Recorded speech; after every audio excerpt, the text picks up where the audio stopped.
السلام علیکم دوستو، اردو داستان چینل پر خوش آمدید۔ آئیے سنتے ہیں ولی عہد کی قسط نمبر 2۔ معزز سامعین سے امید کی جاتی ہے کہ ویڈیو کو لائک کریں اور چینل کو سبسکرائب بھی کریں، اور اگر ہو سکے تو ویڈیو کو شیئر بھی کر دیں، شکریہ۔ چاند نگر کا بوڑھا نواب فرخ، جسے اولاد نرینہ کے صدمہ نے قبل از وقت ہی بوڑھا کر دیا تھا، اپنے آراستہ و پیراستہ وسیع و عریض دیوان خانہ میں بڑی بے قراری کے ساتھ ٹہل رہا تھا۔ اس کے سر کے بال سفید ہو چکے تھے، آنکھوں کے گرد ہلکے پڑ گئے تھے، جن سے اندازہ لگانا مشکل نہ تھا کہ راتوں کو بڑی دیر تک جاگنے کا عادی بن چکا ہے۔ دیوان خانہ، جس کا فرش سنگ مرمر کی سیاہ و سفید چکور ٹائلوں سے سجایا گیا تھا، قندیلوں کی روشنی میں شیشے کی مانند چمک رہا تھا۔ یہ کمرہ، جو کم و بیش 40 فٹ لمبا اور 30 فٹ چوڑا تھا، دراصل 2 حصوں میں منقسم تھا۔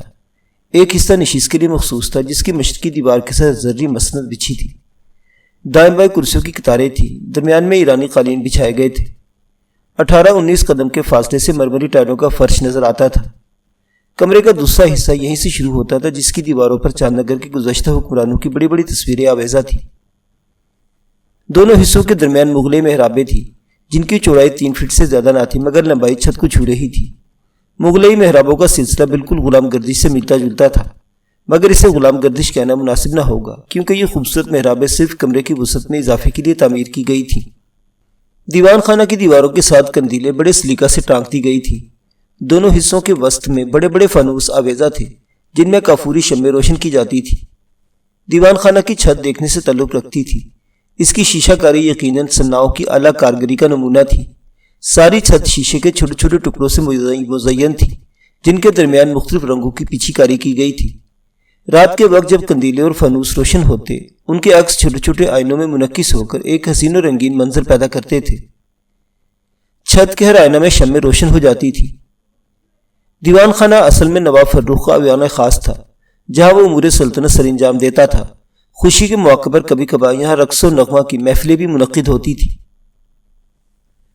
رات کا 1 پہر گزر چکا تھا۔ تھوڑی دیر پہلے سب لوگوں نے رات کو پہلی نوبت کی آواز سنی تھی، لیکن نواب فرخ بڑا مضطرب نظر آتا تھا، اس لیے کسی مصاحب کو یہ کہنے کی جرات نہ ہو سکی کہ اعلیٰ حضرت کے آرام کا وقت ہو گیا ہے۔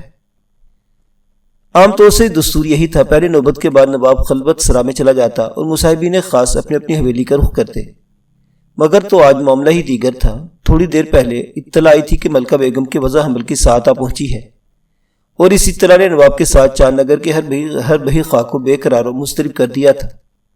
دیکھیے اس مرتبہ لاکھوں دلوں کی آرزو پوری ہوتی ہے یا نہیں۔ چاند نگر کے افق پر ہلال امید جھلک دکھاتا ہے یا غم و یاس کی بدلیاں چھا جاتی ہیں۔ نواب فرخ کئی جوتشیوں اور نجومیوں سے پوچھ چکا تھا اس کی قسمت کا ستارہ کب چمکے گا، مگر سب نے مایوسی کا اظہار کیا تھا۔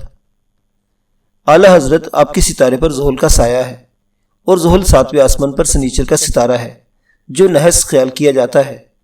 خوشی کے بجائے آپ کو اکثر رنج و الم کی خبریں سننے کے لیے تیار رہنا چاہیے۔ گزشتہ تجربات و نجومیوں کی باتوں سے نواب فرخ یہی سمجھا تھا، بیٹے کی خوشی اس کے نصیب میں نہیں، شاید اپنے خاندان کا آخری سلسلہ اسی کے نام پر ختم ہو جائے۔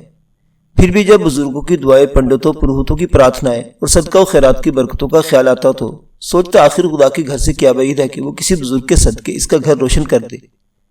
بس یہی ایک آس تھی، یہی ایک کرن تھی جو بار بار ذہن کے تاریک گوشوں میں جھلملا اٹھتی تھی، ورنہ بوڑھے نواب نے اپنے آپ کو بری سے بری خبر سننے کے لیے بھی آمادہ کر لیا تھا۔ باہر وحشی ہوائیں بدروح کی طرح چلا رہی تھی اور کائنات پر گھنے گھور اندھیرے چھائے ہوئے تھے، لیکن دیوان خانہ میں، جو 18ویں صدی عیسوی کی نوابی شان و شوکت کا مظہر تھا، اس وقت ایک اضطراب انگیز خاموشی مسلط تھی۔ دروازوں اور دریچوں کے پردے تیز ہوا سے سرسرا رہے تھے، دلوں کے اندر طوفان موجزن تھے۔ قندیلوں اور فانوسوں کے اندر جلنے والی بے دود شمعوں کی روشنی دلوں میں اٹھنے والے طوفانوں کی جھلک متفکر چہروں پر نظر آ رہی تھی۔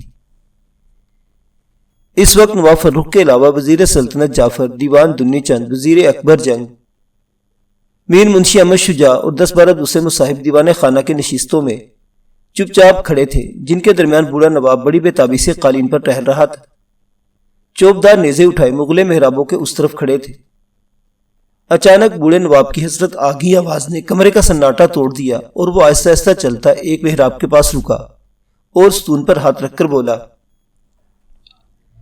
نہ جانے تقدیر نے ہمارے لیے کیا فیصلہ کیا ہے، ابھی تک بیگم محل سے کوئی خبر نہیں آئی۔ دیوان دنی چند کھنہ آگے بڑھے۔ آپ اس قدر مایوس کیوں ہیں اعلیٰ حضرت؟ بھگوان کے ہاں دیر ہے اندھیر نہیں۔ ہم نے بیٹے کے لیے رو رو کر دعائیں مانگی ہیں، درگاہوں کی حاضری دی ہے، مسجد اور مندروں میں نیازیں بانٹی ہے، پیروں فقیروں پنڈتوں پروہتوں کے چرن چھوئے ہیں، لیکن معلوم نہیں خدا کو کیا منظور ہے۔ اسی لمحے بیگم محل کی 2 کنیزیں بڑی آہستگی سے کمرے میں داخل ہوئی۔ ان دونوں کنیزوں کا فرض تھا وہ ہر 15 منٹ کے بعد ملکہ محل کی خبر نواب تک پہنچائے۔ کنیزیں دروازے پر ہی رک کر کورنش بجا لائی۔ نواب فروخ بڑی بے تابی سے بولا، گلشن، سوسن، بیگم محل کی کیا خبر ہے؟ ایک کنیز نے گھرجن چکا دی، کوئی خبر نہیں نہ سرکار، کسی کو بھی محل کے قریب جانے کی اجازت نہیں۔ لیکن تمہیں تو ہم نے مقرر کیا ہے۔ اعلیٰ حضرت، بیگم محل کے دروازے پر ساؤ ننگی تلوار لیے کھڑا ہے۔ ہم نے حضور کا حکم سنا ہے، لیکن ساؤ کہتا ہے وہ ملکہ بیگم کی حکم عدولی نہیں کر سکتا، کسی کنیز کو اندر جانے کی اجازت نہیں۔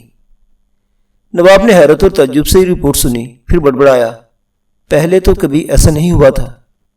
اعلیٰ حضرت، ساؤ کی زبانی معلوم ہوا، نصیب دشمنہ ملکہ بیگم کی حالت بہت خراب ہے۔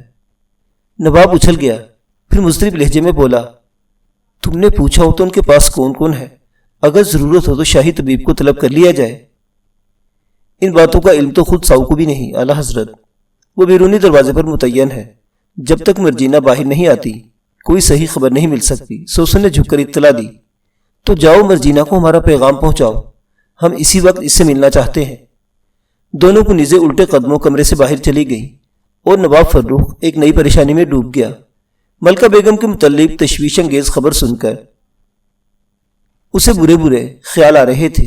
جلد از جلد اس کی صحیح کیفیت سے آگاہی چاہتا تھا، اور یہ اطلاع صرف مرجینہ ہی دے سکتی تھی۔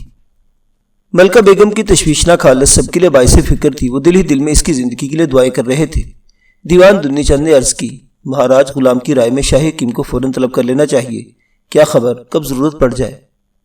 نواب غمزدہ لہجے میں بولا، جب تک مرجینہ نہیں آ جاتی ہمیں صحیح حالت کی خبر نہیں ہو سکتی، ہم چند لمحے اس کا انتظار کریں گے۔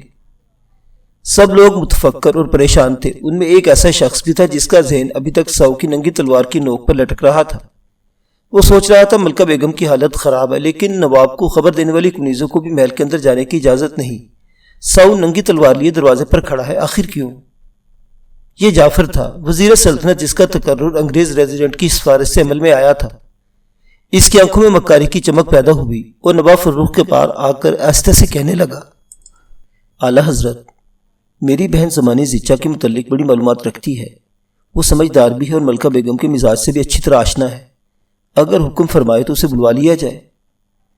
زمانی بیگم؟ نواب فروخ کی ہونٹ تھر تھرائے، یہ بہت ضروری ہے اعلیٰ حضرت، ایسے مواقع پر سمجھدار اور مزاج آشنا عورت کا پاس ہونا بہت ضروری ہے۔ دیوان دنی چند نے بھی جعفر کی تائید کی۔ نواب کے چہرے پر اضطراب کی ایک اور لہر تھر تھرائی، تو پھر فوراً پیغام بھیج دو۔ میں خود جاؤں گا اعلیٰ حضرت، مجھے معاملے کی نزاکت کا احساس ہے۔ جعفر کے لہجے میں مسرت کی جھلک تھی۔ جو کچھ مناسب سمجھتے ہو کرو جعفر، ہم اس وقت سخت پریشان ہیں، کم وقت مرجینہ ابھی تک نہیں آئی۔ نواب کا حکم پا کر جعفر دروازے کی طرف لپکا ہی تھا کہ ملکہ بیگم کی خاص کنیز مرجینہ بڑی تیزی کے ساتھ داخل ہوئی اور چوکٹ کے پاس ہی کورنش کے لیے جھک گئی۔ مرجینہ! نواب پکارا۔ مرجینہ نے گردن اٹھائی اور کھنتی آواز میں بولی، سرکار معظم کو ولی عہد مبارک ہو۔ یہ الفاظ نہیں تھے، زندگی کی نوید تھی۔ جابلم مریض کے لیے آب حیات تھا، بہار کا نغمہ تھا، حیات کا مزدہ تھا، چاند نگر کی آزادی تھی، نواب فروخ کے دل کی پہلی اور آخری تمنا تھی۔ سب کو یوں محسوس ہوا مرجینہ نہیں بولی، پھولوں کی چھاگل بج اٹھی ہے۔ نواب فروخ کو جیسے اس کی زبان پر اعتبار نہ آیا، مضطرب اور خود رفتہ سا ہو کر بولا، کیا کہا تم نے مرجینہ؟ کیا خبر لائی ہو؟ اپنے الفاظ پھر دہراؤ، ایک مرتبہ پھر ہمارے کانوں میں اپنی آواز کا رس کھولو۔ مرجینہ کے ہونٹوں پر ہلکی سی مسکراہٹ نمودار ہوئی، جیسے زعفران کے کھیت پر چاندنی طلوع ہوتی ہے۔ خوشی کی خبر لائی ہوں سرکار، ملکہ بیگم کے ہاں لڑکا ہوا ہے، خدا نے ہماری دعائیں سن لی ہیں۔ نواب فرت مسرت سے جھوم اٹھا، اس نے آسمان کی طرف چہرہ اٹھایا اور بولا، الہی تیرا لاکھ لاکھ شکر ہے، تو نے ایک بوڑھے کی التجا قبول فرمائی۔ پھر اس نے اپنے گلے میں لٹکتا ہوا موتیوں کا سہلڑا ہار ایک جھٹکے سے اتارا اور اسے مرجینہ کی طرف اچھالتے ہوئے گویا ہوا، مرجینہ، تم نے خوشی کی خبر سنائی ہے، اس سے بڑی خوشخبری ہم نے آج تک نہیں سنی، ہم تمہارا منہ موتیوں سے بھر دیں گے۔ کنیز نے ہار دبوچ لیا اور ایک بار پھر کورنش بجا لائی۔ سب لوگوں کے چہرے خوشی سے کھل اٹھے تھے۔ سب اعلیٰ حضرت کو مبارکباد دینے کے لیے آگے بڑھے، لیکن جعفر مرجینہ کو دیکھ کر دروازے میں ہی ٹھٹک گیا۔ ولی عہد کی خوشخبری سن کر وہ کچھ اس طرح بھچکا سا رہ گیا جیسے مرجینہ نے اس کی معذوری کی خبر سنائی تھی۔ اس کے چہرے پر بڑے ناخوشگوار اثرات مرتے ہوئے سانپ کی طرح کسمس آئے، لیکن وہ اس وقت نواب فرخ کے دیوان خاص میں کھڑا تھا۔ اس نے اپنے آپ کو سنبھالا، چہرے پر مسکراہٹ طاری کی۔ عمائدین اعلیٰ حضرت کو مبارکباد دیتے، مصافحہ کرتے، ولی عہد کی درازی عمر کی دعا کرتے پیچھے ہٹ رہے تھے۔ جب وہ آگے بڑھا تو نواب دنی چند سے مخاطب ہوا۔ دیوان جی، خدا نے 40 برس کی دعاؤں کے بعد آج ہمیں مراد بخشی ہے۔ اس خوشی میں خزانے کے منہ کھول دو، بیواؤں اور یتیموں کو دل کھول کر خیرات دی جائے، شہر میں چراغاں کیا جائے، گھر گھر خوشیاں منائی جائے، لوگوں کو کھانا کھلایا جائے، سب قیدی رہا کر دیے جائے۔ دیوان نے سر اطاعت خم کر دیا۔ پھر نواب نے اپنے عمائدین سے رخصت چاہی اور بیٹے کو دیکھنے کے لیے بیگم محل کی طرف چل دیا۔ 2 حاجب آگے آگے اس کی آمد کا اعلان کرتے جا رہے تھے۔ چاند نگر کے نوابوں کا یہی طریق تھا، محل کے اندر بھی چاؤش آوازیں لگاتے تھے۔ ولی عہد کی پیدائش کی خبر عید کے چاند کی طرح گھر گھر سنی گئی، ہر طرف خوشیاں منائی جانے لگی۔ جو لوگ ریاست کی صورتحال سے واقف تھے ان کے نزدیک شہزادہ واقعی عید کا چاند بن کر طلوع ہوا تھا۔ وہ اس کی پیدائش کو چاند نگر کے لیے ایک نیک فال سمجھ رہے تھے۔ تمام قیدی رہا کر دیے گئے، بیواؤں، یتیموں، غربا اور مساکین میں سکے اور کپڑے بانٹے گئے۔ شہر میں جگہ جگہ دیگیں اتاری گئی اور لوگوں کو کھانا کھلایا گیا۔ لڑکوں نے رنگ برنگی جھنڈیاں اٹھا کر جلوس نکالا، فوج نے پریڈ کی۔ سرے شامی شہر کی تمام عمارتوں پر ہزاروں دیے جھلملانے لگے۔ رات کو شیش محل میں چاند نگر کی ہوشربا اور فتنہ آدھا رقاصہ ماہ جبین کا رقص ہوا اور اس پر روپوں کی بارش ہو گئی۔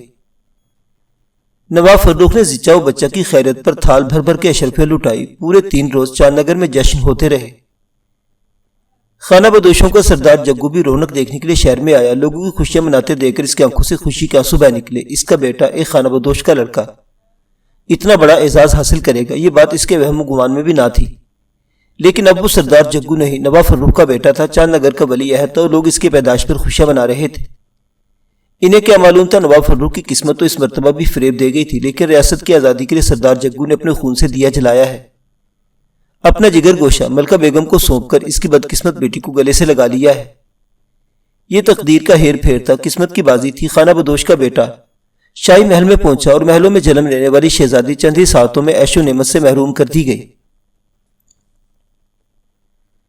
سردار جگو دیر تک تقدیر کے اس حیرت انگیز کھیل پر حیران ہوتا رہا۔ یہ سب کچھ ملکہ بیگم کی تڑپ، مرجینہ کی وفاداری اور سردار جگو کی قربانی کا نتیجہ تھا۔ ان تینوں کے علاوہ کوئی نہ جانتا تھا چاند نگر کے افق پر طلوع ہونے والے چاند نے کس ماں کی کس کوکھ سے جنم لیا ہے۔ ممکن ہے ان 5 آدمیوں سے کوئی اور بھی اس راز سے آگاہ ہوتا جنہوں نے مقدس حلف اٹھایا تھا، لیکن مرجینہ نے یہ سارا ڈرامہ اس ہوشیاری سے کھیلا کہ سردار جگو کے علاوہ باقی 4 بھی شک و شبہ میں مبتلا ہو کر رہ گئے تھے۔ ہاں، جب خدا کا فضل کرنے پر آئے تو کیا دیر لگتی ہے، سوکھے درخت اس کی رحمت سے ہرے ہو جاتے ہیں۔ اگر ملکہ بیگم کو پھل لگا تو اس میں تعجب کی کیا بات۔ ولی عہد کو جشن مولود میں سردار جگو تینوں دن شہر جاتا اور لوگوں کو خوشیاں مناتے دیکھتا رہا۔ وہ محل سرا کے آس پاس پھرتا، 2 منزلہ و 3 منزلہ محلوں کی کھڑکیوں، دریچوں اور جھروکوں میں تاکتا رہا۔ شاید کہیں مرجینہ اس کے لخت جگر کو گود میں اٹھائے کھڑی ہو اور وہ اس کی ایک جھلک دیکھ سکے، مگر اسے اپنے شہزادہ کی جھلک نظر نہ آ سکی۔ البتہ ایک روز وہ جشن میلاد کا 3را روز تھا۔ اسے مرجینہ کے ایک جھروکا میں دکھائی دی، لیکن شاید جلدی میں تھی، بس کوندے کی طرح لپکی اور غائب ہو گئی۔ تیسری شام جب وہ شہر کے ہنگامے دیکھنے کے بعد نیلم ندی کو عبور کر رہا تھا، اسے یوں محسوس ہوا جیسے وہ زندگی کی بازی ہار کر آ رہا ہے۔ چاند نگر پر آزادی کا چاند طلوع ہوئے 5واں روز تھا۔ اسی دن ملکہ بیگم نے 5واں نہایا تھا اور محل سرا کی کنیزوں، خاتماؤں، ان بیگمات کو جس موقع پر مبارکباد دینے کے لیے حاضر تھی، ایک مرتبہ پھر انعام و اکرام دیا گیا۔ بیگم محل ایک مرتبہ پھر دلہن کی طرح آراستہ و پیراستہ تھا اور شاہی کنیزیں خوش رنگ ملبوسات میں بجلی سی برساتی ادھر ادھر لپک رہی تھی۔ ملکہ بیگم نے خاص جوڑا زیب تن کیا تھا، اگرچہ رسوم و روایت کے مطابق 1.25 مہینے سے پہلے کسی غیر عورت اور مرد کو بچہ دیکھنے کی اجازت نہ تھی، مگر نواب فرخ کے ہاں جنم لینے والا شہزادہ کوئی معمولی بچہ نہ تھا، وہ تو ریاست کی امیدوں کا چاند بن کر طلوع ہوا تھا۔ امراء کی بیگمات ہی نہیں، محل سرا کی کنیزیں بھی اس چاند کی جھلک دیکھنے کے لیے بےتاب تھی، جس نے آتے ہی خوشیوں کے خزانے لٹائے تھے۔ کتنا خوش نصیب، کس قدر فیروز بخت، کیسا بھاگوان تھا ننھا شہزادہ۔ انہوں نے درخواست کی، ملکہ حضور، ہم اپنے چاند کو دیکھنے کی تمنا لے کر آئے ہیں۔ ہمیں اس کی دیدار سے محروم نہ کیا جائے۔ شہزادے کی صرف ایک جھلک ہمارے دلوں کو منور کر دے گی۔ سوسن نے بیگمات کی یہ درخواست ملکہ بیگم تک پہنچائی اور وہ پریشان سی نظر آنے لگی۔ اس نے فوراً حکم دیا، مرجینا کو بلاؤ۔ جب مرجینا آئی تو اس نے عرض کی، ملکہ حضور، خدا ننھے کو نظر بد سے بچائے۔ اگر واقعی بڑی تمنائیں اور آرزویں لے کر آئی ہیں بیگمات، ان میں وزیر سلطنت جعفر کی بہن زمانی بیگم بھی ہے، اور میں اس کی نحوست سے ڈرتی ہوں۔ نہ جانے کیوں میرا دل اس کی طرف سے مطمئن نہیں۔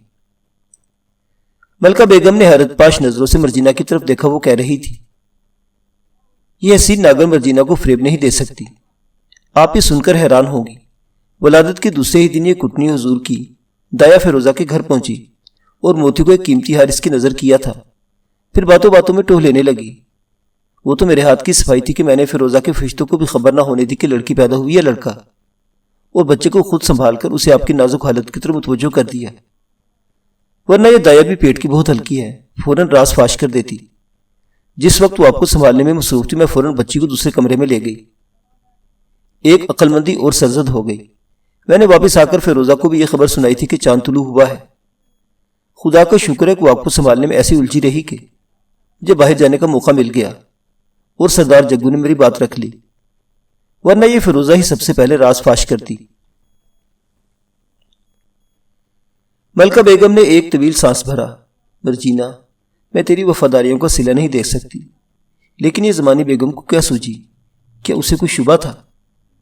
مرجینا نفرت آلود لہجے میں جواب دیا، وہ آپ کی دشمن ہے ملکہ حضور۔ اس کے بھائی جعفر نے کیا کوشش نہیں کی کہ کس طرح اپنی لاڈلی بہن کو حرم شاہی میں داخل کر دے۔ بہت عرصہ اعلیٰ حضرت کے پیچھے کتے کی طرح دم ہلاتا رہا۔ اس کے کئی آدمی گاہے گاہے نواب صاحب کے سامنے زمانی بیگم کے حسن و جمال کی تعریفیں کرتے تھے۔ یہ تو خدا کا فضل تھا، نواب حضور کو آپ سے والہانہ محبت ہے، انہوں نے آپ کے بعد نئے حرم کا تصور ہی نہیں کیا، ورنہ یہ زمانی بیگم تو آتے ہی شاید آپ کو محل سرا سے بھی نکلوا دیتی۔ اب اس کے سینے پر سانپ لوٹ رہے ہیں، اور ولی عہد کی خبر سن کر تو رہی سے امیدیں بھی خاک میں مل گئی ہوں گی۔ میں حیران ہوں وہ سیدھے فیروزہ کے پاس کیوں بھاگی گئی؟ ملکہ بیگم کے چہرے پر ابھی تک اضطراب کے سائے کانپ رہے تھے۔ مرجینا کے ہونٹوں پر معنی خیز تبسم رقص کرنے لگا۔ وہ تشفی امیز لہجے میں کہنے لگی، آپ کو یاد ہوگا غالباً 2.5 ماہ پہلے کی بات ہے، آپ کی حالت دیکھ کر فیروزہ نے مایوسی کا اظہار کیا تھا اور کہا تھا، قرائن سے معلوم ہوتا ہے کہ اس مرتبہ بھی لڑکی پیدا ہوگی۔ یہ خبر اس کٹنی نے بھی سن لی اور بہت خوش ہوئی تھی۔ آپ کو اس خبیث نے جنگلی بیری سے تشبیہ دی تھی۔ ممکن ہے یہ بات اسے دایا کے پاس لے گئی ہو اور اس نے فیروزہ سے اس بہانے سے پوچھا ہو کہ تو کہتی تھی کہ لڑکی ہوگی، پھر یہ لڑکا کہاں سے ٹپک پڑا۔ لیکن فیروزہ اسے کیا بتاتی، وہ بیچاری تو خود نہیں جانتی، بس خدا کی قدرت کا ذکر کر کے رہ گئی ہوگی۔ آپ بالکل مطمئن رہیں، اللہ کی رحمت پر بھروسہ رکھیں، وہی جانتا ہے ہم نے یہ سب کچھ محض اپنی آزادی کے لیے کیا ہے۔ ملکہ بیگم کسی قدر مطمئن نظر آنے لگی، پھر بھی ایک الجھن ابھی باقی تھی۔ بڑے بڑے امیروں کی خواتین شہزادوں کو دیکھنے اور نظر دینے کی خاطر نیچے آئی بیٹھی تھی۔ بعض اوقات 5واں نہانے کے بعد عورتیں اپنے نوزادہ بچوں کو منہ دکھایا کرتی تھی، بعض 10 روز تک کسی کو اس کی جھلک نہیں دکھا سکتی تھی۔ شکی مزاج اور توہم پرست بیویاں تو 1.25 مہینے کے بعد بھی اپنے بچوں کو نظر بد سے بچانے کے لیے چھپائے رکھتی تھی، لیکن ملکہ بیگم ایک روشن خیال عورت اور اس قسم کے ڈھکوسلوں کی قائل نہ تھی۔ ذاتی طور پر اسے شہزادہ کی رونمائی پر کوئی اعتراض نہ تھا، لیکن اس معاملے میں اپنی محرم راز مرجینا کے مشورے کے بغیر کوئی قدم اٹھانا پسند نہ کرتی تھی۔ تو پھر شہزادہ کی رونمائی کے متعلق تمہارا کیا خیال ہے؟ اگر زمانی بیگم نہ ہوتی تو اس میں کوئی مذائقہ نہ تھا۔ میں اس حزین کٹنی کا سایہ بھی شہزادے پر نہ پڑنے دوں گی۔ تو پھر جاؤ، بیگماں سے معاذرت کرو، انہیں کہو غسل کے بعد میری طبیعت خراب ہو گئی ہے، میں اس وقت کسی سے ملنا نہیں چاہتی۔ لیکن مرجینا، سوسن نے بتایا کہ دیوان دنی چند کی بہن پاروتی بھی حاضری کی طلبگار ہے، وہ شاید گورکھپور سے آئی ہے، کسی بہانے سے روک لو، باقی سب کو رخصت کر دو۔ مرجینا کی آنکھوں میں الجھن کے آثار دیکھ کر ملکہ بیگم نے وضاحت کی، پاروتی اپنی شادی کے بعد پہلی مرتبہ محل سرا میں آئی ہے، کیا میں اسے کچھ دیے بغیر رخصت کر دوں گی؟ مرجینا کے سرخ سرخ لبوں پر مسکراہٹ پھول کی پتوں کی طرح بکھر گئی، پھر کمرے سے نکل کر اس گول زینہ کی طرف ہو لی جو نیچے اترتا تھا اور لپکتی چلی گئی۔ زچگی کے ایام میں ملکہ بیگم نے رازداری کے پیش نظر بیگم محل کی دوسری منزل میں اقامت رکھی اور اپنے راجپوت محافظ ساؤ کو، جو راجستھان کے ریاست جے پور سے آیا تھا، زینہ کے نچلے دروازہ پر پہرے دار مقرر کر کے ہدایت کی تھی کہ وہ کسی کو اوپر نہ آنے دے۔ اس نے اپنا فرض کمال خوبی سے ادا کیا تھا اور سوسن ایسی کنیز بھی جو دروازہ ہی سے لٹا دی جاتی تھی۔ 5 روز کے بعد بھی اسے پہرے سے نہیں ہٹایا گیا تھا اور اس وقت بھی زینہ کے نچلے دروازے پر کھڑا پہرا دے رہا تھا۔ ابھی تک مرجینہ و فیروزہ کے سوا کسی کو دوسری منزل پر جانے کی اجازت نہ تھی۔ مرجینہ اس کے قریب سے یوں گزری جیسے خوشبو کا کوئی جھونکا گزر جائے، وہ رنگ و نکھت کا ایک جھونکا ہی تو تھی۔ کنیز خاص کو نیچے بھیجنے کے بعد ملکہ بیگم کسی گہری سوچ میں کھو گئی۔ شاید زمانی بیگم ابھی تک اس کے ذہن کے حاشیوں پر آنچل اڑائے پھرتی تھی۔ زمانی بیگم حسین تھی، جوان تھی، سب سے بڑھ کر یہ کہ وزیر سلطنت جعفر کی لاڈلی بہن تھی۔ جب سے اس کے بھائی نے انگریز ریزیڈنٹ کی معرفت وزارت کا عہدہ سنبھالا اور ریاست کے نظم و نسق میں ہاتھ ڈالا تھا، وہ بھی شہزادیوں کی سی زندگی بسر کرنے لگی۔ اس کے حسن جمال کی تعریف اعلیٰ حضرت کے کانوں تک پہنچتی رہتی تھی۔ اس سے جب کبھی محل سرا میں آتی اور اس طرح بنی ٹھنڈی آتی جیسے ابھی نواب فروغ اس کا ہاتھ پکڑ کر خلوت سرا میں لے جائے گا۔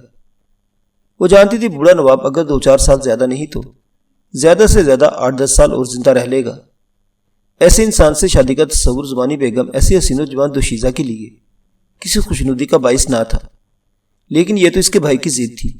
وہ اسے چاند نگر کی رانی بنانے اور اس کے توسط سے خود ریاست پر قبضہ کرنے کے منصوبے باندھتا رہا تھا۔ انگریز ریزیڈنٹ کرنل میکاولی کی حمایت اسے حاصل تھی، مگر 3 سال کے عرصہ میں ابھی تک جعفر کی کوئی تمنا بھی رنگ نہ لائی تھی۔ نواب فروخ نے نئی شادی کی حامی بھری تھی، نہ زمانی بیگم کا کسی دوسری جگہ عقد کیا گیا تھا۔ جعفر سوچتا تھا نہ جانے کب حالات کا دھارا اس کی تدبیر کے رخ پر بہنے لگے اور کب ولی عہد کی ضرورت نواب فروخ کو نئی شادی پر آمادہ کر دے۔ لیکن شہزادہ قاسم کی ولادت نے تو جیسے بہن بھائی کے رنگ محل ڈھا دیے تھے۔ ہو سکتا ہے ناکامی اور شکست کا یہ احساس زمانی بیگم کو کسی شرارت پر مائل کر دے اور انتقام کے جوش میں وہ ولی عہد کا راز دریافت کرنے کی کوشش کرے۔ اندھے خیالات کا یہ دھارا ایسا ہی تھا جو ملکہ بیگم کو نہ جانے کہاں سے کہاں بہا لے گیا، اور وہ بے اختیار مسیری سے اٹھ کر اس پالنے کی طرف آ بیٹھی جس کے اندر نرم و نازک ریشمی گدیلے میں سردار جگو کا فرزند، جس کا نام قاسم رکھا گیا تھا، خواب طفلی کے مزے لے رہا تھا۔ نہ جانے کیوں اسے دیکھتے ہی ملکہ بیگم کے دل پر ایک گھونسا سا لگا اور وہ اپنی پیاری اور بنسی بچی کے تصور میں کھو گئی، جس کی نبضوں میں نواب کا لہو تھا، جسے چاند نگر کی ملکہ نے اپنی کوکھ سے جنم دیا، جسے بے رحم تقدیر محل سرا سے نکال کر خانہ بدوشوں کے گھر چھوڑ آئی تھی۔ شہزادی کو ایک لمحے کے لیے بھی شاہی جھولنے میں لیٹنے اور محلوں کی آسائش و راحت کے مزے لوٹنا نصیب نہ ہوئے، ایک پل بھی ماں کی ممتا اور باپ کی شفقت میسر نہ آ سکی۔ لیکن اس معصوم پر یہ ظلم کس نے توڑا؟ ایک بے قصور بچی سے راحتیں اور آسائشیں چھین کر کس نے اسے مستقبل کے بھیانک اندھیروں کی نظر کر دیا؟ کس نے محلوں سے نکال کر اسے جنگلوں اور ویرانوں کی طرف دھکا دیا؟ کس کی مصلحتوں نے ایک کومل سی کلی کو جو بھی شاخ حیات پر پھوٹی تھی نوچ کھسوٹ کر وقت کے صحرا میں پھینک دیا؟ ملکہ بیگم کو یوں محسوس ہوا جیسے بیگم محل کی ہر دیوار، ہر محراب، ہر چوکٹ، ہر اینٹ اس کی طرف انگلی اٹھا کر کہہ رہی ہے، وہ بے رحم اور سنگ دل ماں تو ہے جس نے اپنی ممتا کے گلے پر چھری چلائی اور اپنی گود سے پھول سی بچی کو اتار پھینکا۔ تیرے سوا کوئی نہیں جس نے ایک معصوم لڑکی کو اپنی مصلحتوں کی بھیٹ چڑھایا۔ خود غرض اور بدقہر تیری ہی ذات ہے جو گوہرے چراغ کو لے کر محل سے اٹھا کر جنگل میں پھینک آئی، جس نے ماں کے لفظ کی لاج نہ رکھی، جسے اپنی بیٹی کی حالت پر ترس نہ آیا، جو اپنی محل سراؤں کو آباد رکھنے کی خاطر ایک ننھی سی جان کی بربادی کا باعث ہوئی۔ اور بے اختیار ملکہ بیگم کی آنکھوں میں آنسو گرنے لگے۔ اس کے دل میں درد کسی کنڈولیے سانپ کی طرح بل کھانے لگا، روح پر کرب و اذیت کے کوڑے برسنے لگے، جس پر ایک ایسی کپکپی اور تھرتھری تاری ہوئی جیسے میزراب کی جنبش سے ساز کے تار مرتعش ہو کر کانپنے لگتے ہیں۔ وہ دیوانگی کی حالت پہ اٹھی اور اس جھروکے کے ساتھ آ لگی جو نیلم ندی کی طرف کھلتا تھا۔ بیگم محل کی دوسری منزل سے اس نے ویرانے کی طرف نظر دوڑائی۔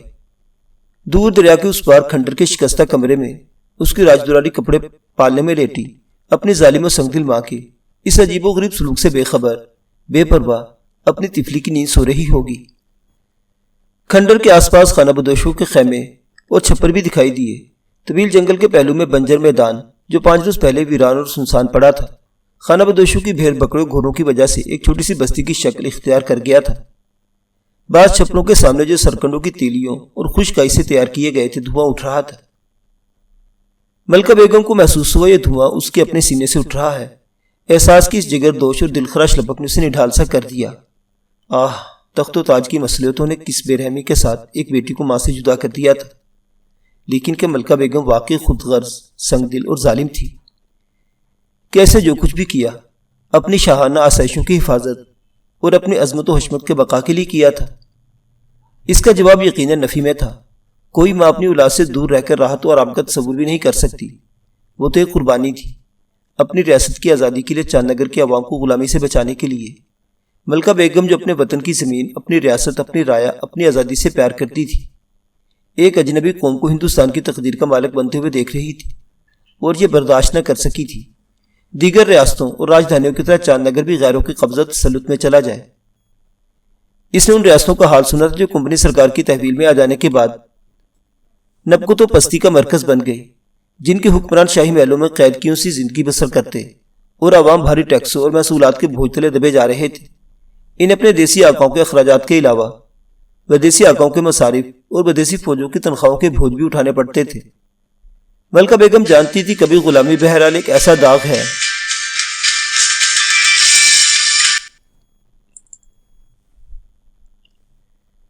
ملکہ بیگم جانتی تھی غلامی بہرحال ایک ایسا داغ ہے جو ننگے انسانی سمجھا جاتا ہے۔ اس نے اپنی چھوٹی سی ریاست کو جہاں ہمیشہ آزادی کے گیت گائے جاتے رہے، غلامی کی اسی ذلت سے بچانے کی خاطر جدوجہد کی تھی، بیٹی کی قربانی دی تھی۔ وہ جانتی تھی وطن کی آزادی کے لیے مائیں اپنے جوان بیٹے، بیویاں اپنے محبوب شوہر اور بہنیں اپنے پیارے بھائی میدان جنگ میں جھونک دیتی ہیں۔ کیا وہ اپنی مامتا کا گلا نہیں گھونٹ سکتی؟ یہی وہ عزم و یقین تھا جس نے اسے مجبور کیا وہ اپنی نوزائیدہ بچی کو محلوں کی پراسائی زندگی سے محروم کر دے، اپنے سینے پر مصلحتوں کی سل رکھ لے، اپنی نور العین کو وطن کی آزادی کی بھیٹ چڑھا دے۔ اس کا دل جذبات کی شدت سے زیر و زبر ہو رہا تھا، پلکوں پر ابھی تک آنسوں کے ستارے جھلملا رہے تھے۔ جھروکھا کی محراب سے لگی وہ نیلم ندی کے اس پار شکستہ عمارت کے آس پاس بکھری قبائلی زندگی اور غیر مہذب، غیر متمدن معاشرت کی پرچھائیاں دیکھ رہی تھی۔ یہ آزادانہ رہن و سہن جو شہروں اور بستیوں کا پابند نہ تھا، نہ مکانوں کا محتاج، کتنا عجیب سا لگ رہا تھا۔ سرکنڈوں کی تیلیوں کے جھونپڑے، خیمے، ڈھور ڈنگر اور گھوڑے بس قبائلی زندگی کی یہی کل کائنات تھی، جنہیں خانہ بدوش بآسانی ایک جگہ سے دوسری جگہ، ایک ویرانے سے دوسرے ویرانے منتقل کرتے رہتے تھے۔ ان کے لیے مدرسے نہ تھے، تعلیم و تربیت کے ذرائع نہ تھے، ان کی زندگی میں تعلیم کا تصور ایسا ہی نامانوس اور اجنبی تھا جیسے کسی مہذب اور متمدن انسان کو شہر سے نکال کر بھیڑوں اور بکریوں کا رکھوالا مقرر کر دیا جائے۔ اب اس کی بیٹی کو بھی اسی ماحول میں پرورش پانا اور پروان چڑھنا تھا۔ خانہ بدوش لڑکیوں کی طرح بھیڑ بکریوں کو چرانا، جنگل سے جلانے کے لیے لکڑیاں چننا اور گٹھے سر پر اٹھا کر اپنے خیموں تک لانا ہوں گے۔ ایک ملکہ کے لیے جس نے کبھی ایسی زندگی کا تصور بھی نہ کیا تھا، یہ احساس کوڑے سے کم نہ تھا، جس کے قلب و ذہن کو ادھیڑتا چلا گیا اور حالات کے شکنجے میں جکڑی بے کس و مجبور عورت کھنڈر کی طرف دیکھ کر اپنے آپ سے بھیگی آواز میں بولی، میری معصوم اور مظلوم بچی، اپنی ماں کو معاف کر دے، جس نے پیدا ہوتے ہی تجھے اپنے سینے سے جدا کر دیا۔ تو ایک پل کے لیے بھی اپنے باپ کے محلوں میں آرام نہ کر سکی۔ تیری بد نصیب اور بدقسمت ماں تجھے اپنی چھاتی سے لگا کر تیری پیشانی پر مامتا کا ایک بوسہ بھی نہ دے سکی۔ جب تو جوان ہوگی اور گردش تقدیر سے یہ راز تجھ پر آشکار ہو جائے گا کہ تو نواب فروخ کی بیٹی، ملکہ بیگم کے کلیجے کا ٹکڑا اور ریاست چاند نگر کی راج دلاری تھی، جسے پیدا ہوتے ہی بن باس دے دیا گیا، تو اپنی ماں سے نفرت کرے گی۔ اس وقت شاید میں مر چکی ہوں گی اور تو میری شکل بھی نہ دیکھ سکے گی، لیکن تیرا دل ماں کی سنگ دلانہ سلوک پر روئے گا۔ تو مجھے دنیا کی سنگ دل عورت سمجھے گی جس نے اپنے عیش و آرام کی خاطر بیٹی کو محل سے نکال دیا، لیکن میری بچی، میں تجھے کیسے بتاؤں اس وقت میرے دل پر کیا بیت رہی ہے۔ اپنے وطن کو غیروں کی غلامی سے بچانے کی خاطر تیرا قربان کیا جانا ضروری تھا، اور میں نے لاکھوں انسانوں کی آزادی کے لیے تجھے قربان کر دیا ہے۔ اگر کسی وقت سردار جگو نے یہ بھید تیرے گوش گزار کر دیا تو شاید اپنی بدبخت ماں کی مجبوریوں کا احساس کر کے مجھے بخش دے۔ ٹھیک اسی لمحہ ملکہ بیگم کے شانے پر ایک ہاتھ پڑا اور وہ تڑپ کر پیچھے مڑی جیسے کسی انتہائی زہریلے بچھو نے ڈس لیا ہو۔ معزز سامعین حضرات، ولی عہد کی کہانی ابھی جاری ہے، بقیہ واقعات اگلی قسط میں۔ دیکھتے رہیے اردو داستان۔ اللہ حافظ۔